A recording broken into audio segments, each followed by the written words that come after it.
Ora então, muito bom dia. Para quem não me conhece, o meu nome é Nuno Benjamin e venho hoje fazer-vos uma apresentação cujo tema é o teste de status. O teste de status, antes de mais, é uma das tendências ditadas pelo Trendwatching para 2016. Convém também esclarecer que o Trendwatching é uma espécie de oráculo no que diz respeito às tendências de consumo. E durante esta apresentação, os temas que nós vamos falar são as definições de status e status social. Vamos ver qual é a diferença entre o status atribuído e o status adquirido. O que é isto de posição social e classe social. Vamos ver de que forma é que o marketing se relaciona com o status. O que é isto do apelo do status. O que são os status seekers. Vamos ver também alguns exemplos de testes de status feitos pelas marcas e no final vamos ter aqui uma conclusão acerca da apresentação e do estudo. Comecemos então pelas definições. O que é isto de status? Bem, de acordo com o dicionário da Pribrand, status é uma palavra do latim que significa posição de pé, é um estado, é uma situação, uma condição. E, portanto, está relacionado com a situação de uma pessoa ou entidade e normalmente associado a um estatuto mais privilegiado. Numa definição mais corrente, de uma fonte popular,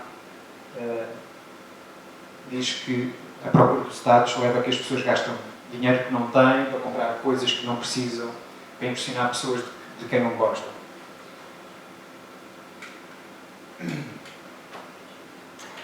Status social. Ora bem, o status existe porque vivemos em sociedade, não é? E existe uma permanente preocupação de compararmos o indivíduo com o grupo ou o grupo com outros grupos.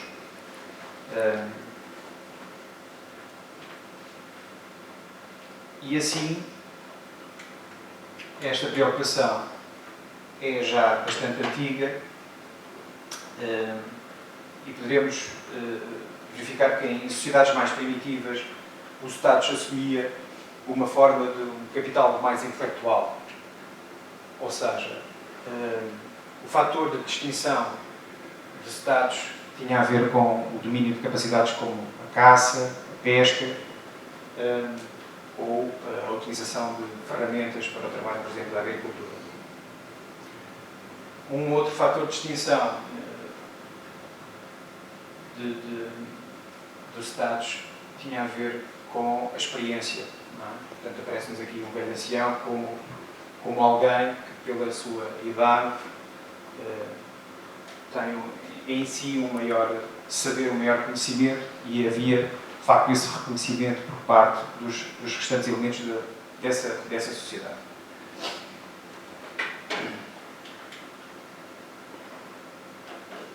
Nas sociedades feudais, o status passou a ser, portanto, um fator mais hereditário. Portanto, os ricos tinham o status logo à nascença, não é? Porque o herdavam, e os pobres, esses nem sequer tinham grande expectativa ou nenhuma de mudar a sua condição, porque ainda não existia uma coisa que surgiu depois, mais tarde, já no período do capitalismo, que foi a mobilidade social. Portanto, a mobilidade social permite que um indivíduo se possa destacar mais facilmente através da propriedade material e, com isso, passar para uma classe superior e os indivíduos da classe média estarem mais próximos dos ricos e os pobres mais próximos da classe média. E então já falámos de status atribuído, adquirido, da posição social, também já falámos de classes sociais. Vamos agora ver a relação do status e do marketing. E o status e o marketing, podemos dizer facilmente que o status está para o marketing como o combustível está para um automóvel. Não é? Ou seja, o status é o motor de muitas das ações humanas. o status dá-nos a sensação de prazer, de liberdade, de conforto. E assim, o desejo do status é objeto da maior atenção por parte do marketing. O parecer ter acaba com o abismo que separa as classes sociais, que separa as classes médias dos ricos e os pobres das classes médias, e este raciocínio abre uma caixa de Pandora. Portanto, o marketing, ao perceber-se disto, imagina aqui uma série infindável de oportunidades.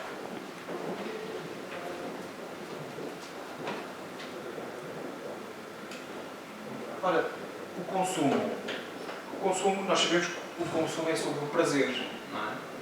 E, portanto, o chocolate é uma coisa que sabe bem, a seda é macia, mas também o consumo é muito para mostrar, para exibir.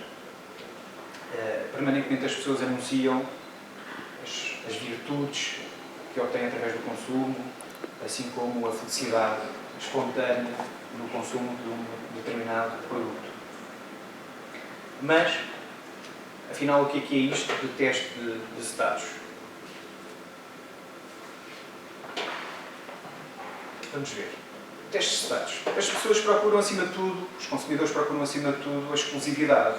E, portanto, na procura da exclusividade, as pessoas mostram, os consumidores vão mostrar uma abertura para serem testados pelas marcas e, passando este teste, passarem a pertencer a uma comunidade fechada de pessoas que também passaram esse mesmo teste, não é? E esta comunidade que se forma, das pessoas que foram desafiadas e que formam esta comunidade, vai influenciar novos elementos para consumir o produto e passar a integrar aquela comunidade. Tenho aqui alguns exemplos para vos mostrar. Um deles, e o primeiro, é a célebre marca de jeans, que é a Lee. E como é que a Lee desafiou os consumidores? A Lee lançou uma campanha em 32 cidades chinesas para promover uma gama de jeans que tinha a característica de fazer uma maior retenção de calor. Portanto, uma gama mais adequada para os tempos mais frios, não é? E o desafio consistiu em fazer com que os consumidores saíssem para essas 32 cidades chinesas, a explorar as cidades, na procura. Portanto, eles eram seguidos através de uma aplicação móvel, recolhiam QR codes em pontos dispersos dessas cidades e, com isso, acumulavam pontos e esses pontos puderam depois ser trocados, quer por produtos dessa mesma gama dali, quer e também lhes deu acesso a eventos exclusivos da marca. Não é? Este foi o desafio que a Lee propôs. Outro exemplo é um bar de Milão, chama-se 1930, e é um speakeasy, ou seja, é um bar que ainda hoje retém o estilo de bar que em 1930, por causa da lei seca, era um bar secreto, não é? Portanto, um bar que tem uma política de porta restrita, porta quase fechada, só conhece este bar quem sabe a quem é que deve perguntar, não é? Qual foi o desafio que este bar lançou? Aproveitou-se da aplicação, aproveitou-se uma boa palavra, aproveitou-se da aplicação Tinder, não é? Criou um perfil de uma senhora nascida em 1930 que queria ser cortejada à velha maneira antiga daquela época. Esse perfil de Tinder criado teve na primeira semana 4.000 correspondências e ao longo do tempo essas correspondências foram sempre desafiadas a fazer esse cortejo da forma clássica, da forma antiga, e os que os fizessem teriam acesso ou teriam conhecimento da localização exata do bar. Aquilo que se sabe é que houve apenas uma dessas correspondências que o conseguiu. E o bar, no fundo, conseguiu transpor para o digital aquilo que era a sua política de portas fechadas e da restrição, da seletividade que ele propõe aos seus consumidores dentro do ambiente que está inserido. Terceiro exemplo, uma marca diferente, neste caso o Netflix, que todos conhecemos, e tenho também para vos mostrar um pequeno vídeo acerca deste desafio que o Netflix lançou aos seus consumidores. Mas antes disso, vou eu tentar explicar qual foi o desafio. Portanto, o Netflix, o desafio que lança chama-se Netflix and Chill e consiste num botão. E este botão insere em si uma série de funcionalidades, como, por exemplo, reduzir a intensidade das luzes da nossa casa, colocar os nossos smartphones em silêncio, colocar diretamente a programação Netflix naquilo que nós vamos querer ver e, inclusive, fazer uma encomenda de takeaway, de sushi, daquilo que nós quisermos, de pizza, para a nossa sessão Netflix, ou seja, colocar a experiência de consumo Netflix no centro de todas as atenções. A particularidade é que este não se vende, não é? Portanto, o desafio da Netflix foi, faça você mesmo, não é? Lançou um vídeo com tutoriais como se fazer, alertando para o facto de ser uma coisa que não está acessível para todos, no sentido que é preciso dominar a eletrónica e a programação para conseguir passar este desafio.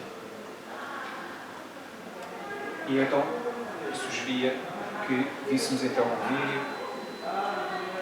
Só um segundo.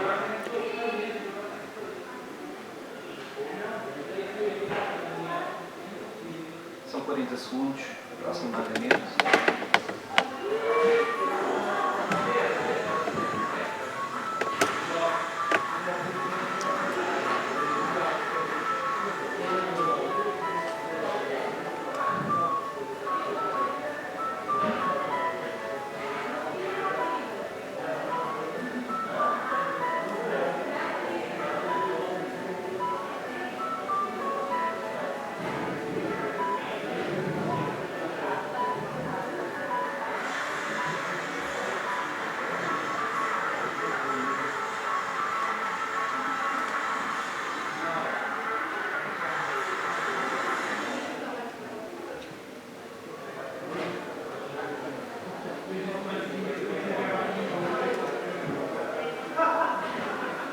Para